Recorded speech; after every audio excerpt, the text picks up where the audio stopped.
Hi everyone, welcome to this video.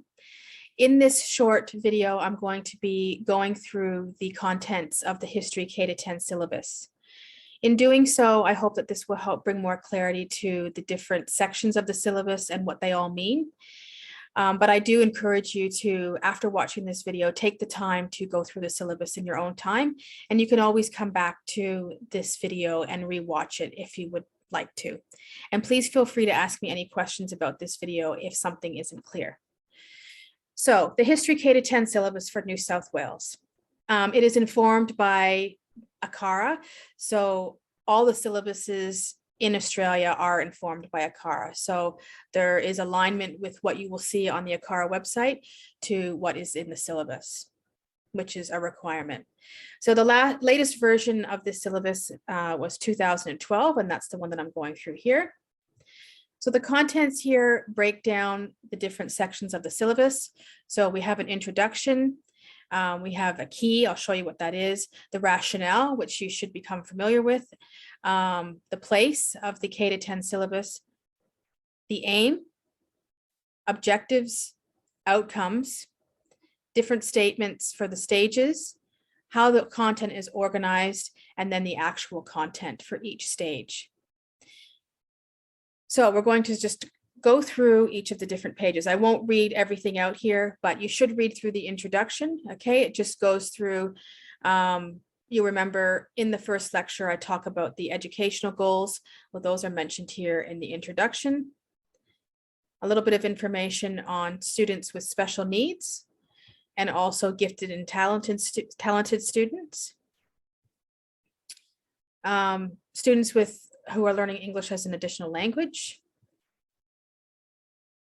The history key that I was talking about, this just basically points you to what you should be looking for in the syllabus. So early stage 1, you'll see the code E, stage 1 is 1, and so forth.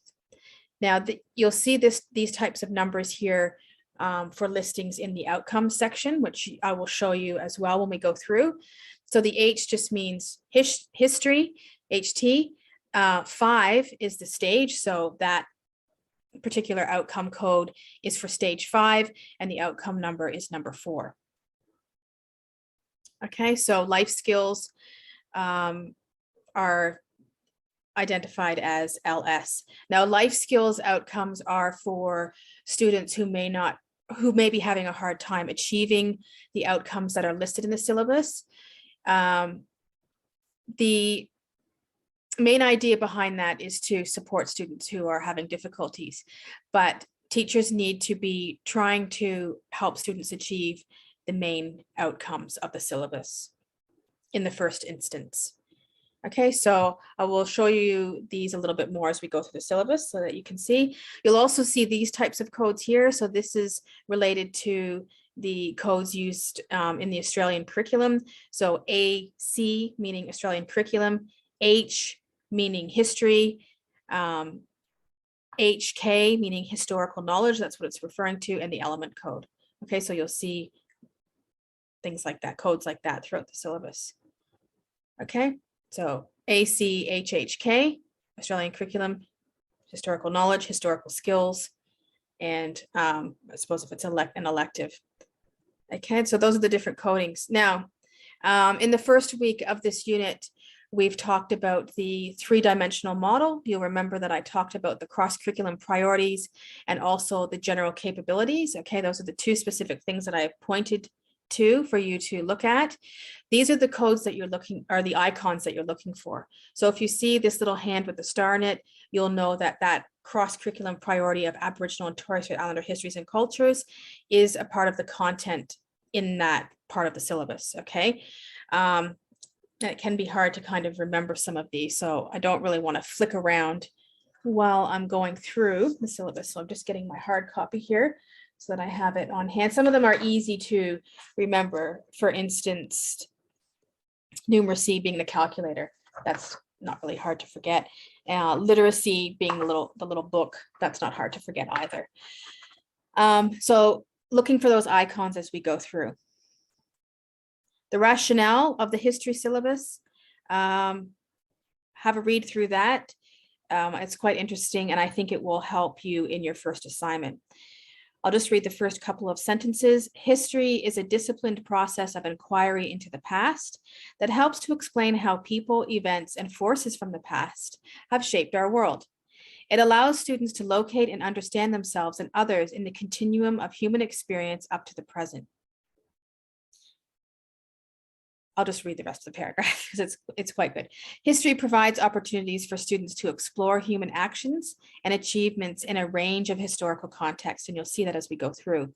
Students become aware that history is all around us and that historical information may be drawn from the physical remains of the past, as well as written, visual, and oral sources of evidence. Okay, so have a read through the rest of this. I like in particular, sorry, I just wanted to look at the bottom paragraph here. History as a discipline has its own methods and procedures, correct? It is much more than the simple presentation of facts and dates from the past, which is similar to what it was like for me. We don't do that anymore. But this statement here is really important. History provides the skills for students to answer the question, how do we know that? Okay, so I will go into this in a little bit more detail in future lectures, but in history, we need students to understand that what we understand about history is really only from the information that has been given to us by somebody who more than likely has a reason for providing that account. Okay, so if you think about the Aboriginal and Torres Strait Islander histories and cultures, when I first started teaching, we didn't look at the perspective of Aboriginal peoples, and we only looked at what the British were doing and how they were conquering Australia. So why was that a part of the syllabus? Why didn't we look at the Aboriginal perspectives? So what we're learning in history and what we know of history is really only a presentation of the information that has been chosen to be given to us. So I like that. How do we know? And what do we know and how do we know it, basically? So I think that question is quite good. All right, so moving along, this just shows the process of HASS subjects, really. So we know that early stage 1 to stage 1, K to 6, is where students are learning geography and history. As they go into high school, they must continue to study, no matter which state they're in Australia, geography and history, but some schools offer students elective study of Aboriginal studies or commerce and the elective subjects. I haven't actually seen the elective subjects in schools that I've been in, but nor have I seen Aboriginal studies or commerce. I've only ever seen geography and history. And as students go into stage 6, they have a whole bunch of different options in the HASS subjects, which you can see here on your screen. Each of these different subjects for stage 6 involve a lot of the skills are building on the skill development that you will have taught these students in early stage 1 to stage 3. Okay, so what we are teaching them in primary school is so important, okay, and the skill development. All right, here's the aim. You will be looking at this in your first assignment, so you need to become very familiar with it. The aim of the history syllabus is to stimulate students' interest in and enjoyment of exploring the past, to develop a critical understanding of the past and its impact on the present, to develop the critical skills of historical inquiry, and to enable students to participate as active, informed, and responsible citizens. The next section goes over the objectives. So what knowledge, understanding, and skills do students need to achieve in early stage 1 to stage 3? And also, because it is a K-10 syllabus, it goes over stages 4 and 5. Values and attitudes that students need to value and appreciate. So what do they need to value and appreciate? And that's listed there on the screen for you. So this is the fun bit. This is where we can start seeing some of the codes coming through that I showed you before. So these are the objectives for early stage 1 to stage 3. So this table is quite handy. I'll just make it a bit smaller so that we can see it as one. So for each stage, students have different outcomes. So for example, and you'll see how it kind of builds from the previous years.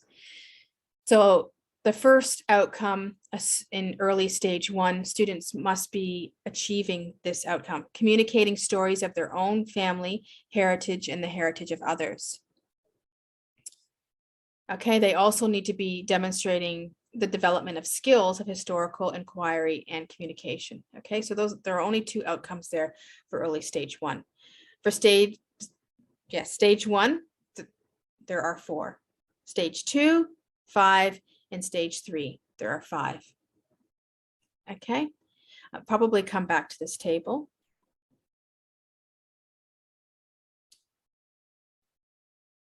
All right, so this is stage 4 and 5. So you can have a look through those if you are interested in seeing what students do in high school. This is just a synopsis of the different stages. So briefly, what children will be looking at in each of those stages in history. So for example, in early stage 1, students are really looking at the history of something that's really close to them, and that's their families.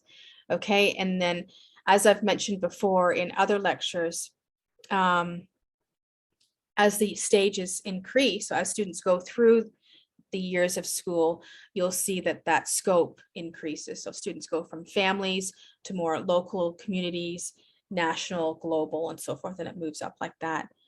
All right, so you'll see in stage 1, students by the end of stage 1 will have identified change and continuity in family and daily life using historical terms. So they're looking at their families, and they're also looking at community. So you can see that development there.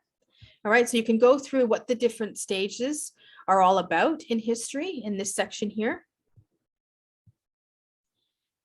Now, this is something I want to show you in a little bit more depth. This is something you'll need to be very familiar with. Now, these 2 tables here, and by 2 tables, I mean 1 being concepts, the concepts continuum, and 2, the skills continuum. And this will come up in a couple of lectures from now. So in this table, we are looking at the different concepts that students need to come to understand while studying history. So there are 6 concepts that students need to know. 1, continuity and change. 2, cause and effect. 3, perspectives. 4, empathetic understanding. 5, significance. And 6, contestability, which students start looking at in year 5. So you can see as you look at the continuum, if you go through and start at the top in early stage 1, how each of these concepts are built on as students continue into high school. So let's look at one here. Let's look at cause and effect. In early stage 1, students must understand the concept of cause and effect by looking at simple cause and effect in the past and present. And that could mean a number of different things, and it depends on the units that have been designed in the schools. But when students go into years 1 and 2, what does cause and effect look like? Reasons for change in people's lives over time, and the results. So for example, because of technology. As students are moving into stage 2, now what does cause and effect look like? Reasons for particular historical development. So for example, the journey of the first fleet. And then as students come to the end of primary school, they are looking at some causes and effects of an historical event or development, so migration to Canada. Now, if we go into year 10, years 9 and 10, students are looking at intended and unintended causes and consequences of a particular historical event or development. So for example, students look at the Industrial Revolution in year 9. So you can see that what we are teaching them in primary school is the foundation for what they learn in stages 4 and 5. Let's look at one more. Empathetic understanding. So in early stage 1, students need to be looking at and understanding the concept of this by looking at the differences and similarities between individuals and families in the past and the present. So they may be comparing how different families can be, but they're all not one specific way. If we go in down to stage 3, we can see that empathetic understanding, what does that look like in the classroom? How are they understanding that concept? Why behavior and attitudes of people from the past may differ from those of today. You can see that growth in understanding and what they need to be able to do. Stage 5, so as they come to the end of the mandatory history in year 10, the actions, values, and attitudes and motives of people in the context of the past. Okay, so I invite you to have a look at how these change in a lot of ways from early stage 1 to stage 5. Okay, now if we look at the skills, we can see that there are 6 skills. The same sort of idea set up in the same way so that you can see how students are building on those skills as they start school and come to high school. And there are 6 skills that students need to develop right up until stage 5 in history. So comprehension being the first one. Analysis and use of sources, number 2. Perspectives and interpretations, number 3. Empathetic understanding, you remember I mentioned that as a concept, it's also a skill. Research and explanation and communication. So what do these look like? Well, the one I always look at usually as an example, because it can be often one of the most difficult to teach, is analysis and use of sources. So in early stage 1, students are explore and using a range of sources about the past. So not just one particular source, but different types of sources. And they're identifying and comparing features of objects from the past and the present. Now, when we go to stage 3, what does that look like for analysis and use of sources? At this point now, they should be able to, or should be demonstrating that they can locate information relevant to inquiry questions in a range of sources. Okay, so they now have to locate that information. They compare information from a range of sources. So what is this source telling us compared to what this source is telling us? Now, if we go to stage 5, just for fun, we can see, wow, there's a lot that they need to be doing. They still need to be identifying different types of sources. They were doing that right from the beginning in history. They are now identifying the origin, context, content, and purpose of primary and secondary sources. They're looking at synthesizing information from different sources. In an argument, an historical argument. They also have to look at the reliability of different sources, so primary and secondary sources. So what's reliable about this source? What sort of questions are we asking about this source? Now let's look at one more. Perspectives and interpretations. This is something that you'll be thinking about in the first assignment, the idea of perspectives. Well, in early stage 1, they're exploring a point of view. That's great. Stage 3, they are identifying different points of view in the past and the present. So there's a difference between exploring and actually identifying. So that's identifying is pinpointing these different points of view, okay, rather than exploring. So that's building on it. Now in stage 5, what does that look like? They're identifying and analyzing the reasons for different perspectives. So not just identifying them like they did in stage 3, but now analyzing why they might be different perspectives in a certain context. And that's really getting a lot deeper. That's really, that can be very challenging, really. Recognize that historians may interpret events and developments differently, which brings us back to that rationale. How do we know this? What's been told to us and for what reasons? Okay, so I encourage you to look at these 2 different continuum tables. Okay, on the one hand, we have concepts that students need to come to understand through their study in history. And we also need them to develop skills. And there are 6 each. Okay, and both skills and concepts have that empathetic understanding. So that's clearly very important. As we go through the syllabus after this, we can see that like what I've told you before, the different stages are organized based on broadly what students are looking at. So in early stage 1, as I told you, it's their personal history and their family history. They're not looking beyond that. But in stage 1, they're looking at the past and the present. So these are the different topics. In stage 2, they're now looking at Australian history. So they're looking at their local communities, first contacts. Stage 3, when they come to the end of primary school, they're now looking at Australian history, colonial, and national. As they go into high school, when they leave you in primary school, they're now looking at world history, ancient, medieval, and modern, so getting a taste of the ancient and modern. And also in stage 5, they're now looking at global history. And then we know after that they can choose between modern and ancient if they choose to do so. This table here for early stage 1 to stage 3 shows you the different topics, okay? The different units of study. I won't go over the stage 4 and 5.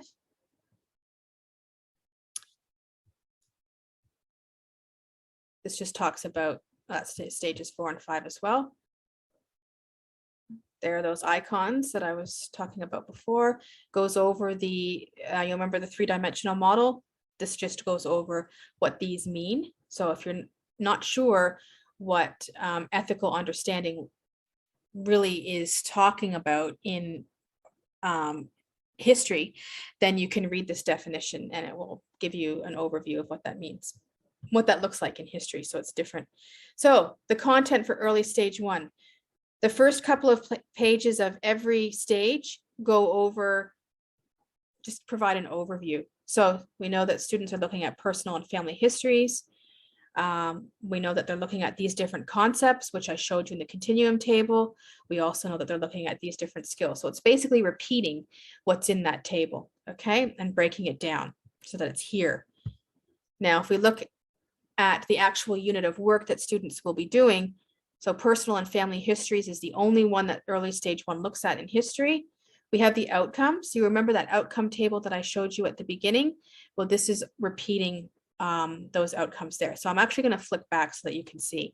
But you'll see here that there are 2 outcomes, HT E1 and E2. So let me scroll back to that first table. This one here. Remember this one that I was showing you? So E1 and E2, those are the 2 outcomes that students must achieve by the end of early stage 1 in history. Okay, I'm going back to that unit of work, that early stage 1 unit of work. Okay, so there they are again, E1 and E2, and it can't be anything else because there are only 2 for early stage 1.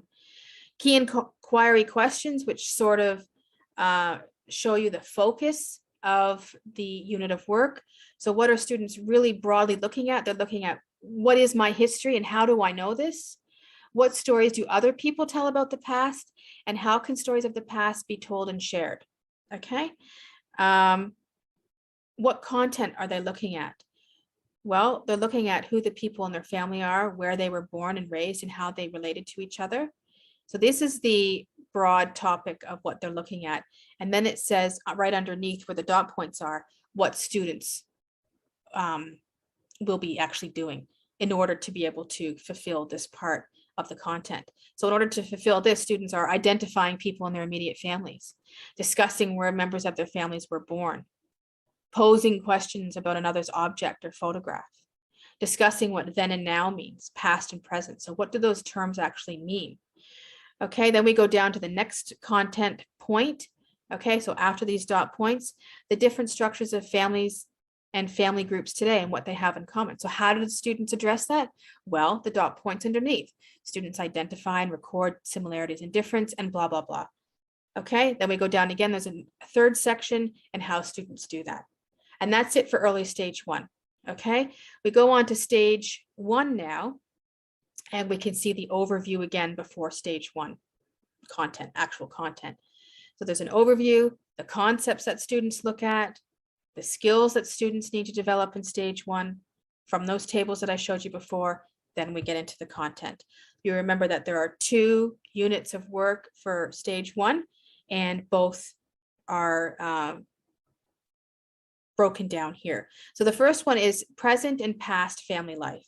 So what are the outcomes? Well, in this unit of work, students need to be achieving HT1-1 and HT1-4. And if we go back to that table at the beginning, you'll see that those are 2 outcomes. Not all of them, but there's 2 that they are associated with this unit of work. So not HT1-3 or HT1-2, but it must be HT1-1 and HT1-4. So what are the key inquiry questions for this unit? How has family life changed or remained the same? How can we show that the present is different from or similar to the past, and so forth? Okay, what's the content here? Well, students are looking at these 2 points here. So differences in family structures and roles today, and how they have changed or remained the same over time. differences and similarities between students' daily lives and the life of their parents and grandparents. How do they do that? Okay, well, this is how they do it. Students represent graphically the structure of their immediate family, compare and contrast their immediate family with earlier families through photographs, and so forth. So you can see how those dot points show you what students will be doing in order to address that content there. Okay, now I will draw your attention to the little icons here. So I've got my little handy legend here. So remember, I pointed out the computer, and the computer is definitely that general capability of numeracy. Discuss similarities and differences from generation to generation. So family celebrations and traditions, leisure activities, and changes in technology, communications over time through a range of sources. So that technology is there. So how is that related to numeracy? That's something that we need to think about. How could you relate that to that general capability? Now, the other one here is the two little stars. And the two little stars is critical and creative thinking. So compare and contrast. So critical thinking involves that comparing and contrasting. That's what's critical about it, is that they are showing two different sides of it. Okay, so have a look for those icons. So there's a little book. Okay, understanding. So that's literacy. And the literacy is coming through there with looking at those two different terms. What does it mean then and now? What is then? What is the past and what is present? Okay, and what does it mean to be a long, long time ago? The second unit of work for stage 1, again, set up the same way. You can see here that we're now looking at the outcomes for this stage is HT 1-2. Remember, 1-2 was not in the first unit of work, but it's here. And 1-3 is here, but it wasn't in the first one. But 1-4 was in the first one, but it's also in this one, because it's demonstrating skills of historical inquiry and communication. So all of the outcomes have now been addressed. If we go back to that table, we can see that number 1, 2, 3, 4, I'll just bring you back up here and show you, have all been addressed in the 2 units of work that students study in stage 1.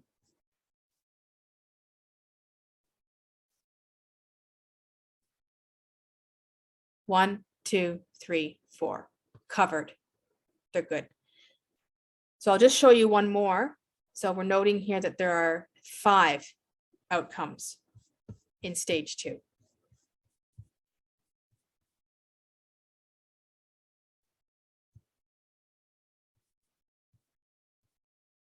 Stage 2, same thing. 2 different topics, community and remembrance and first contacts. Okay, we have the concepts here that they look at in stage 2 and also the historical skills. Okay, now we're going to the first unit of work, which is community and remembrance.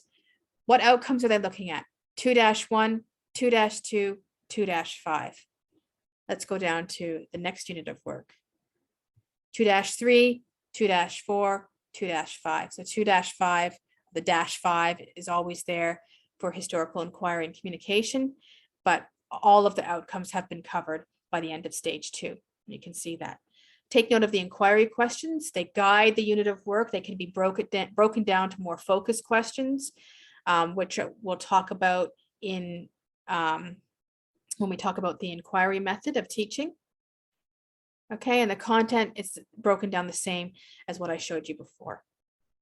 Okay, so the main topic area, the content, and what students are doing in order to achieve that main topic there. Okay, so I think that's all I'm going to show you in the syllabus here.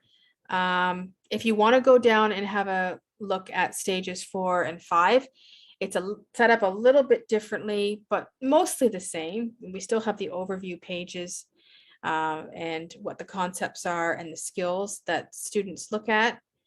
But you will notice that in stages 4 and 5 that there are options for teachers. So not everything that is in the syllabus from stage 4 is studied. There are options for teachers.